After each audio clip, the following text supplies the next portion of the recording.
I think this episode will go down as one of my favorite personally, and I think you'll get a lot out of it as well. Why? Because my guest sells me through questioning and a curiosity, interest-building question, a qualification question that really digs into the emotion behind the logic of what I am saying and to prioritize them and to get me to think through that process. I think you're going to enjoy this episode. The example or the case study was not prepared. It was not rehearsed. This is the first time I've spoken to this guest, so it was completely organic. And I love how he got to the root of what was really important to me. Not what I said, but how I was going to make the decision. I think this is something that we all need to learn because we all stick with what we do, how's it work, how's it compare to our competitor, what does it cost? And that is not unnatural. Our clients push us there. Our managers push us there. Marketing department pushes us there. Other trainers are taught us there. But that is not why people make decisions. It's why they say they make decisions. But in this, what you'll see today, and I'll sum it up at the end, is how I am, and I bet you are too, make decisions. So let's get into this interview. I think you're really going to like it a lot.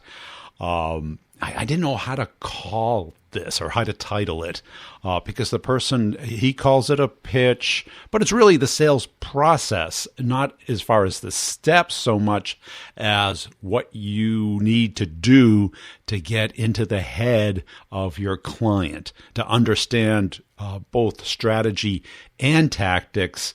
He calls it a pitch, but the word pitch might have a different meaning. When we think of a pitch, we think of the presentation.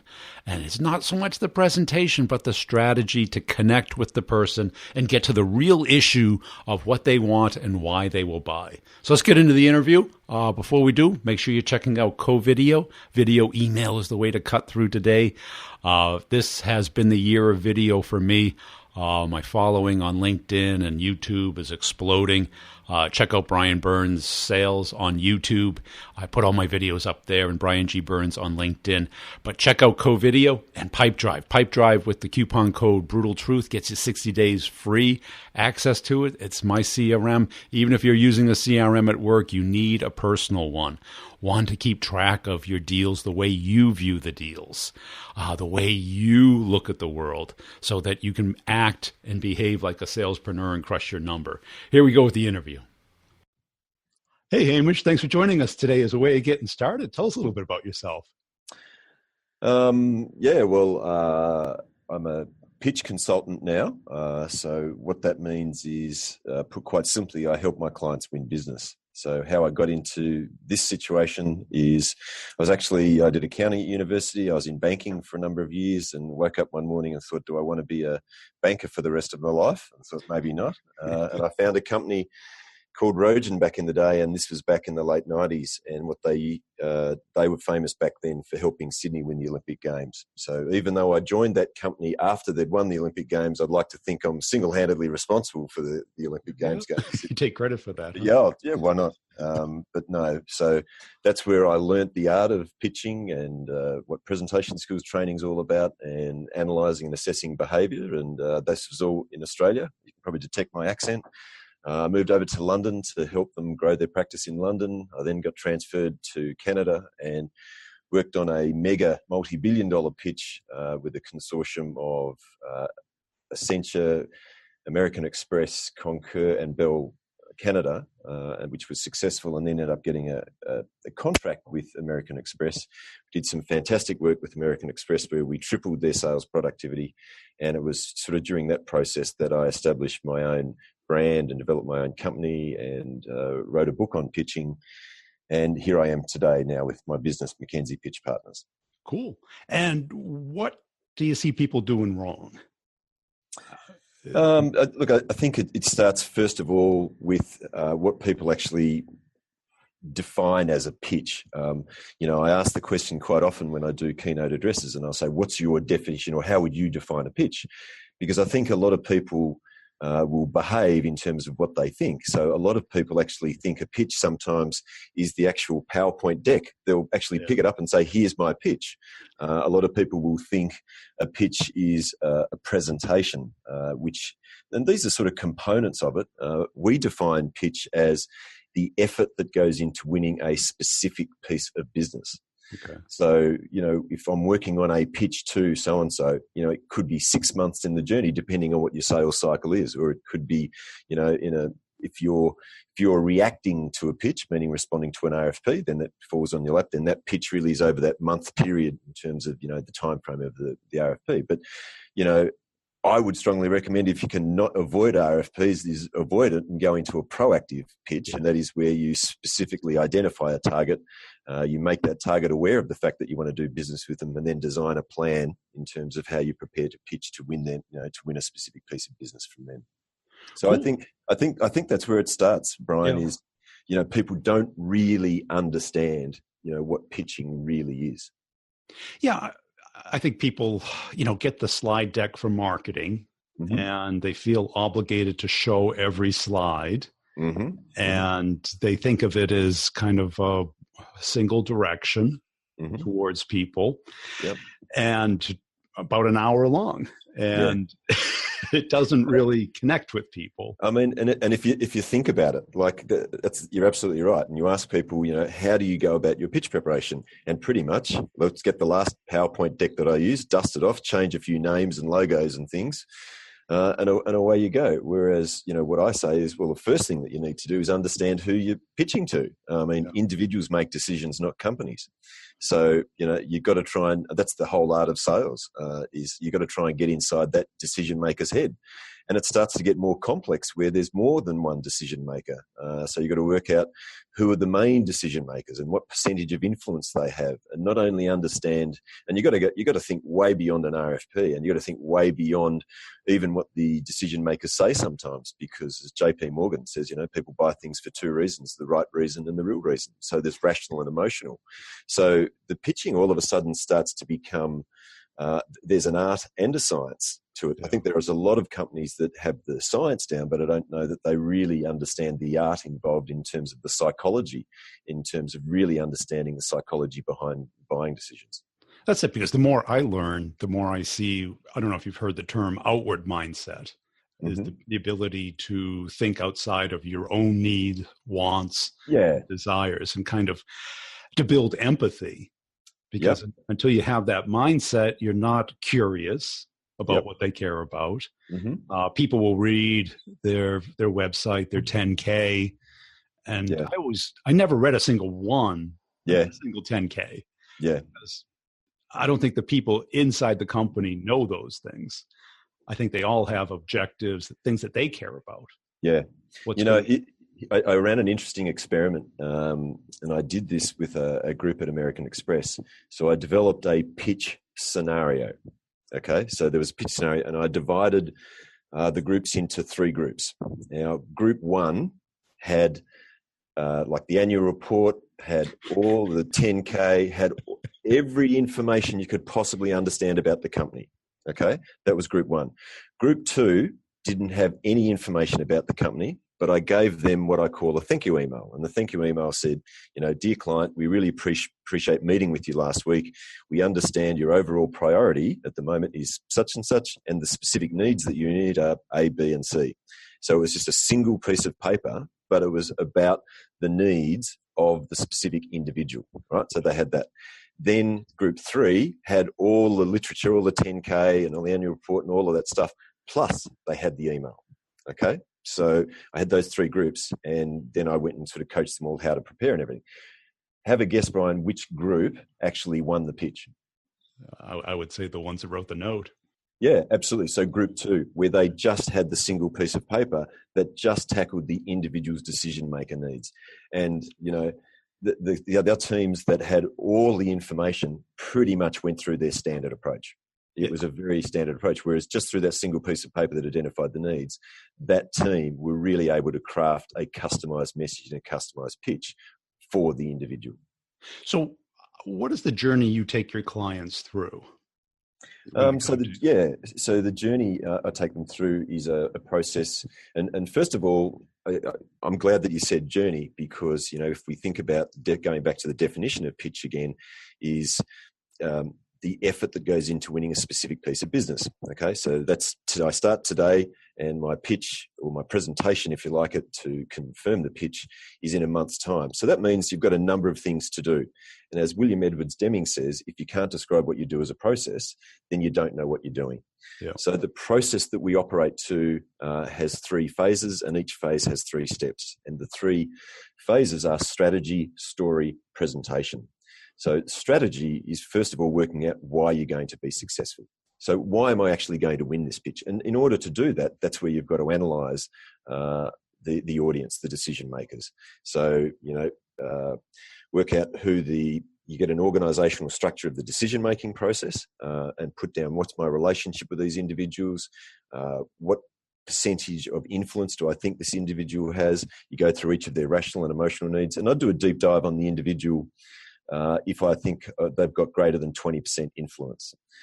Also, you need to work out and determine how are you perceived against the competitors. So what's your perception of what I do compared to my competitors? There's no point going to marketing and getting the competitor analysis, because that's way too rational. It's all about the perception in the client's mind of your products and services. So these are all the ingredients to work out how you're going to be successful. So you come up with a winning argument, or you come up with what your strategy is to win. Then what you've got to think about is, okay, how do I now communicate this? I've got the successful strategy. How do I communicate this? And as you know, it's very in vogue at the moment. You've got to tell a story. So you work on telling a story about why you should be successful. We operate very much to the power of 3, because, society's built on 3. There's 1, 2, 3, A, B, C, do, re, mi, past, present, future, high, medium, low, gold, silver, bronze. Life, liberty, happiness, all of these things. The new Mac Airbook, lighter, thinner, faster. All of these things come in 3. Neuro-linguistic programmers will confirm to you that the cognitive retentive capacity of an individual is limited to 3. So if you're communicating, and I challenge all the listeners, go to your last PowerPoint deck. If you've got an agenda of more than 3 items, you're not communicating in an effective way. First slide. Yeah. I mean, a lot of people don't structure, and they just go through slides. Yeah. But if you think about telling a story now, I always say, if in doubt, here's a great structure for a story, and it's your needs, our solution, making it happen. Okay? Because the story goes, first of all, let me confirm we understand your needs. What are we here for? What's this all about? What do we have to achieve for you? That's the first thing. Secondly, when we've gone through that and we've confirmed we've got a good understanding of your needs, what we're going to do is we're going to present our solution. And importantly, a solution that meets your needs. And the third and last area that we want to talk about is making it happen. And that's where we're going to provide you assurance that we will deliver on you, and that we will deliver on this solution, which of course in turn is going to meet your needs. Now, you've got to argue that's not a bad structure for pitching a solution, Yeah. And I mean, American Express, where we achieved some outstanding success in terms of taking their win rate to where they were winning 7 to 8 deals out of 10, they would say that structure was a significant impact on that result, because the discipline of always starting a presentation off with your needs really anchored the presentation and got the client, and started talking about the client straight away rather than talking about yourself. I couldn't tell you how many times I've seen presentations where they just start talking about themselves straight away. So that's the second phase. So strategy, phase 1. Then phase 2 is to work out your story. And then, yes, phase 3 is the presentation. And this is pretty much where you rehearse and you practice. And that's not a question of practice because you're not a good presenter. This is all about practice telling this story. Yeah. And typically pitches, in B2B, there will be more than one person. So how does that team bond together and tell a seamless story? So you get one team selling one story rather than a bunch of individuals telling mini presentations, which often happens again. So that's the process that we operate to, Brian: strategy, story, structure. And how important is how they do it versus just what they do? Because that's a good question. And, I would say to all listeners here is be very careful with my answer, okay? Because there's many different things that go into a pitch, and you've got to think in terms of grey rather than black and white. Yeah. So first of all, if you remember that process that I talked about, you develop your what through your strategy and the story, obviously. There's no doubt about that. And you've got to have some good substance for your presentation. You can't think that you're going to win business by putting a coat of paint on a dilapidated house. Okay, so if you just focus on the presentation and presentation only in terms of delivery, then you're running a risk because you haven't really addressed the client's needs. Okay, so that's one aspect I want everybody to think strongly about. Talking about the how-to, yes, I think the Wharton Business School years ago did a survey, and they asked executives from Fortune 500 companies, what was the last pitch you were involved in, where you were actually in the audience, and what was it that made the biggest impression? Now, they got a lot of different responses, and they pulled those responses under 3 different categories, and that is the what, the who, and the how. So, because they just bundled it all together. So the what were basically the words, the content. The who is pretty much the relationship or the title of the individual. You find that, if a CEO goes in to present just having CEO on his or her business card, that has a huge impact. Or reputation, those things have a huge. If you were interviewing Bill Clinton, for example, who's one of the great presenters of all time, he may have a little bit more who factor than me at the moment, Brian. Just maybe, maybe. Okay, and then the how in terms of your question. There's so many different things. It's use of voice. It's what I'm wearing, facial expressions, how I'm using energy, my eyes. The energy, the enthusiasm, all of those things come into the banner of the how. Now, in that survey, they said 7% related, in terms of overall impression from their survey, 7% related to the what, 40% related to the who, 53% related to the how. Now, look, that's just one survey in isolation. The moral of that story is to make sure that you put the right allocated effort in the presentation, in the how. And Brian, it's not through presentation skills training, it's through practice. I think presentation skills training is so overused, and it's not really tackling the absolute issue. For some of the monster pitches that I work on, I'll allocate up to 2 days of rehearsal, but it's all practice, and I do maybe 1 hour of presentation skills around eye contact, use of voice, and pause, and that's about it.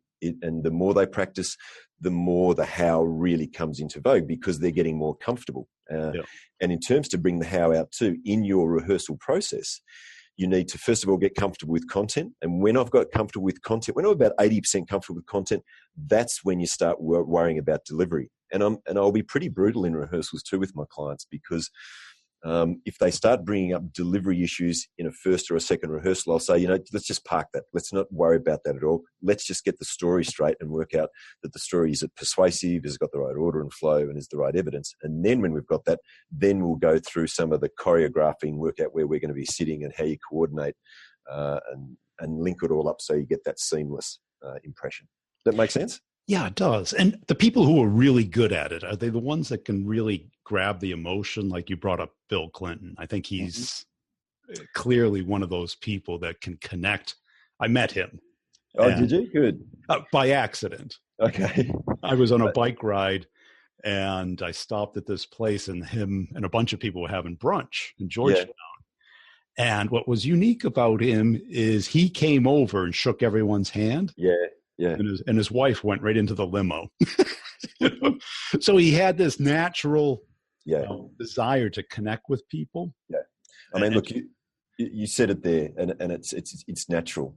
And I think this is a bit of a misconception too, because a lot of people think you've got to be like an Anthony Robbins or, a big rah-rah person to pitch. Now, if you look at Bill Clinton, who, yes, was one of the most persuasive people, but and if you really study him, number one, he wasn't that good to start with. So a lot of what he's done has been through learnt skills. Yeah. But the impression that he creates is very natural and very genuine. He's just like the guy next door sort of thing. He's not this big rah-rah guy. Now, at the time, if you compare him to Tony Blair would over-gesture, would put different emphasis on different words kind of thing, and almost went into presentation mode. I'm sure the way he presented wasn't like how he was in a meeting, in an internal meeting in his cabinet or anything like that, if you know what I mean. Sure. So we saw a different person, whereas Bill Clinton, you don't get that sensation. Barack Obama is a master presenter too. But to his detriment, he's almost too good because he's almost coming across a little too slick. Yes. Whereas Bill Clinton was able to keep that natural ability. And I think they're the best presenters. Let's come back to the stage of winning business. Yeah. People are looking across the table and they're saying, do I want to work with that person?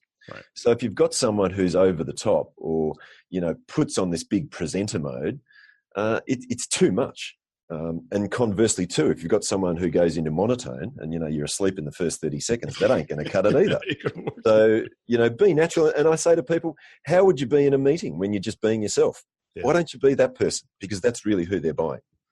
That's it. And how about as far as digging up the emotion that will cause them to buy the product, the real desire, as opposed to just the logic and the facts and the figures?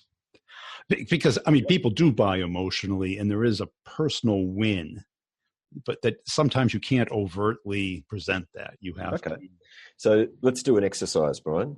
I'm going to treat you as my prospective client. Okay. All right. I'm just going to probe and just going to ask you a couple of questions and just answer normally. There's no tricks to it at all. I'm just going to use a probing technique called what, which, why. Okay. So Brian, hypothetically speaking, if you were to engage and to consider investing in some pitch consultation, okay, and let's say, hypothetically speaking, again, too, the products that you're offering are of a reasonable long sales cycle. It could be up to 6 months or even longer. So we're sort of, significant business to business endeavor. To get a pitch consultant in to start off with, in the first 3 months, what are 3 indicators that you would look at to assess the merits of your investment in the pitch consultation? Does that make sense? So what are 3 indicators you'd look for? I would look for somebody who understood my market, could help me clearly connect with my clients, get them focused on the outcomes that they want versus the, who am I? What do I do? How much does it cost? Yep. And a third one?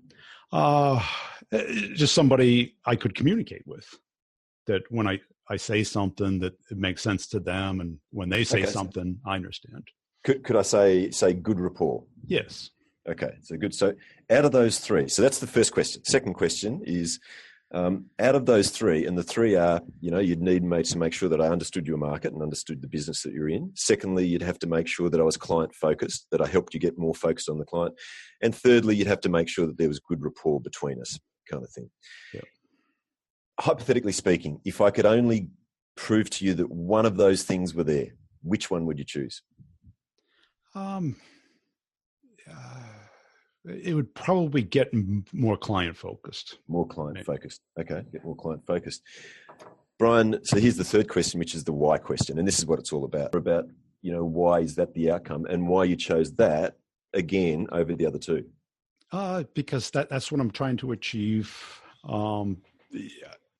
But even though now I'm thinking about it, if I don't have that rapport with the person, I'm not going to be able to get that. Mm-hmm. Because you won't be on the same page or on the same level. Okay. So what's just happened then is I've got you to actually stop and think. Yeah. And I've actually dived into your head and actually got you to stop and think, okay, what's it really going to take? And I don't think it's a manipulative technique. It's just a technique to provide a bit of criteria, but then get to the heart of the matter. And, you were heading down the right direction. So here's a classic example of going from rational to emotional. So you went from rational, all right, where you talked about, helping the client, get in front of the client. And I pushed you a little bit more. Yeah. I pushed you and I said, hang on, why is that one more important than the others? And then you sort of came clean with me emotionally because you sort of said, it's really got to be a good rapport. If I don't like the person, if I can't connect with the person, I'm not going to like it. So there you go. If I were now pitching to you, I think, before the end presentation, all my interactions with you would be way more important because I'd have to make sure that, we personally got along, and I'd probably do a bit more investigation, etc. So that's why you sort of look at the whole pitching journey, if you like, because in my situation, if I knew I had a good rapport with you, I would suspect I would probably have won the deal before I actually presented, if you know what I mean. Yeah. And I like how you used the hypothetical preface to the question, Yeah. which didn't put me on, Yes. even though it did. Right? Yeah.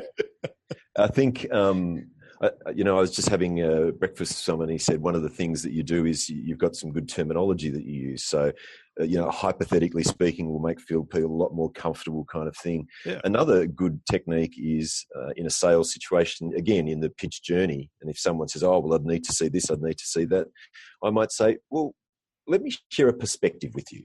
And rather than say, if I get into a situation and say, "Well, this is what you have to do," that's immediately going to put people on the defense. But if you just sort of share some ideas and, well, here's a perspective. It's worked before. It may work, it may not work, but potentially it could be something you might want to think about. So see how submissive I've turned my language there, but it puts the other person at ease to make them want to volunteer more information, which is what it's all about.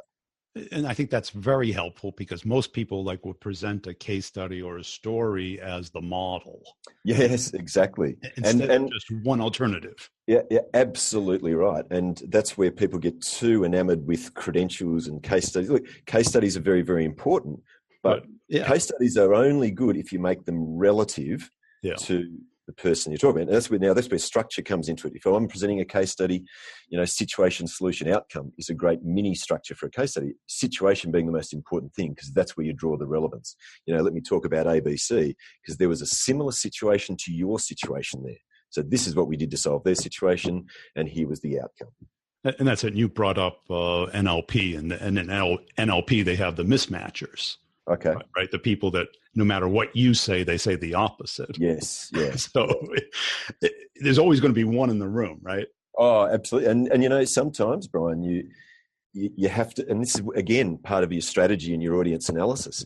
You may need to change salespeople because you've got someone who just can't bridge that rapport gap. Yes. I will never forget a situation where my partner came back to the office and she was fairly flamboyant, designer label dress, very well put together.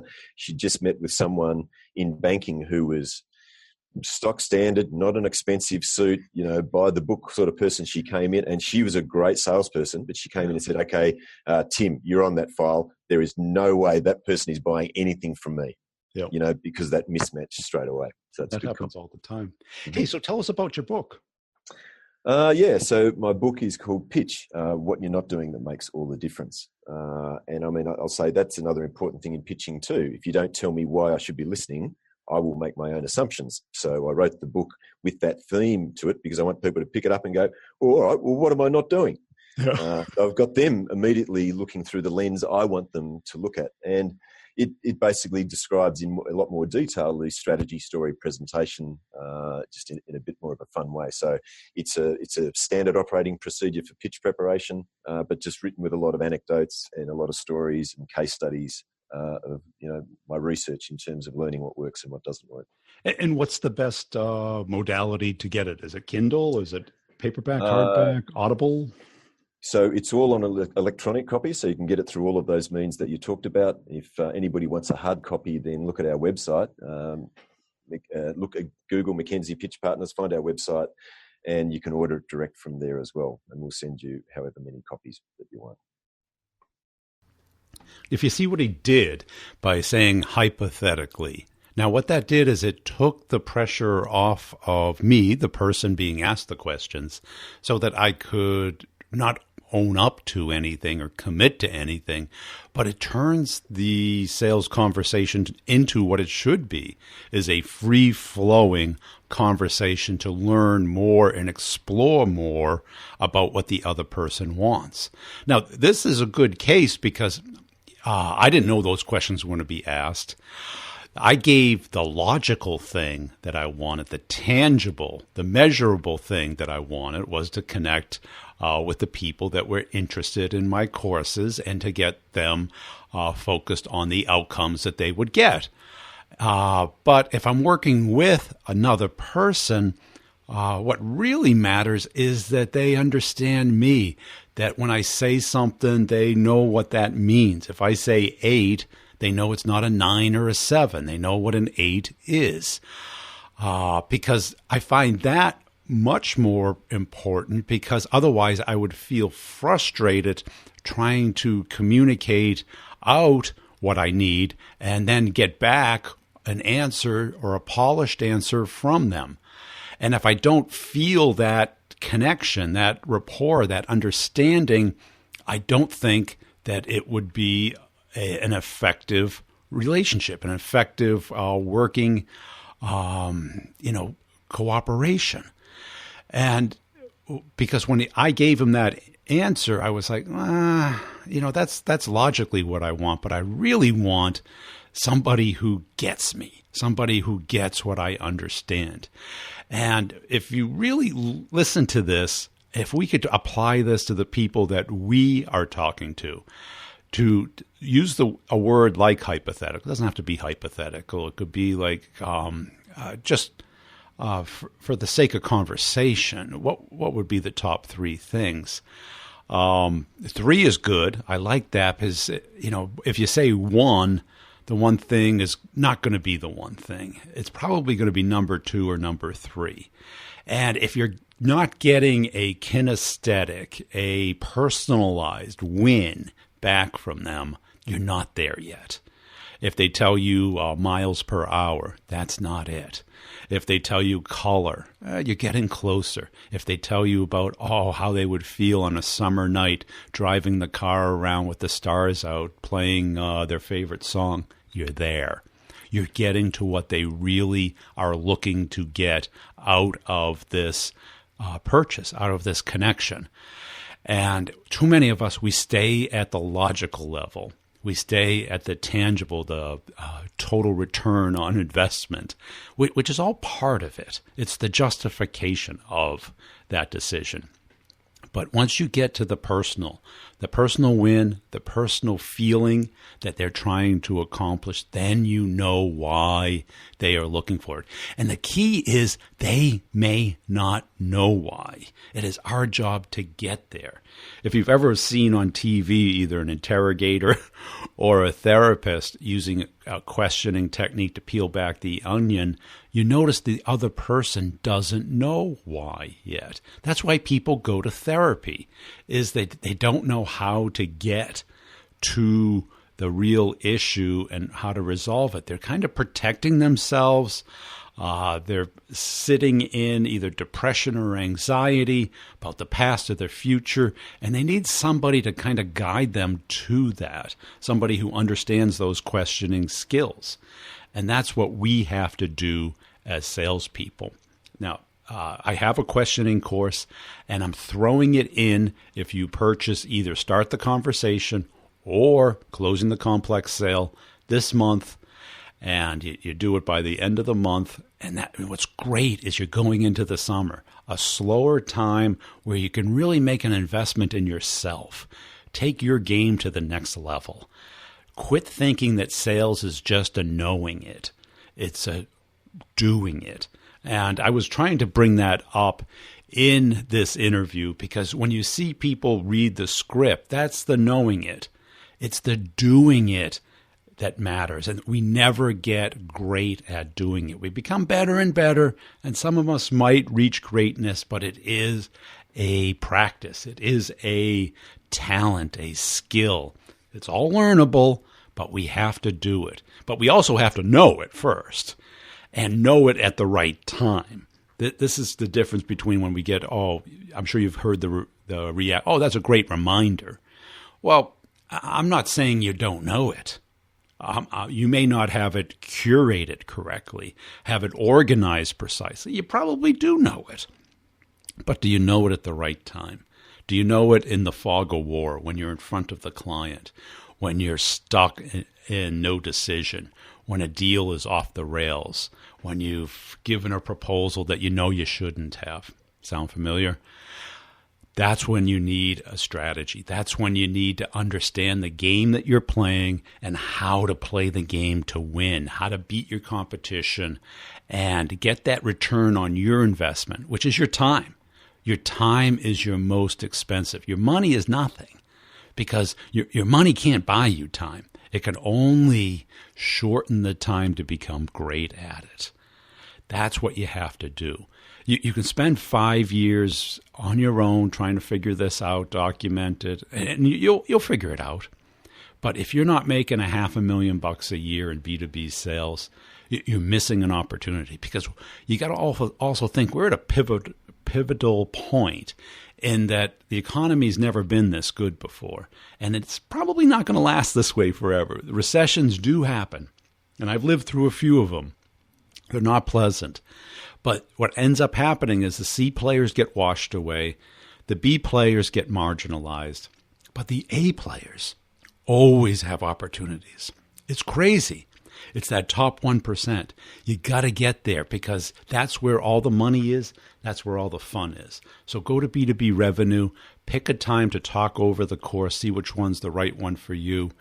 Get started. You get a whole year, 100% access to all the content day one. You consume it at your pace. You get office hours to meet up, have a community and interaction, unlimited coaching, one-on-ones with me, 30-minute Zoom call to go apply the course to your deals and to put together a plan to get you to where you want to be.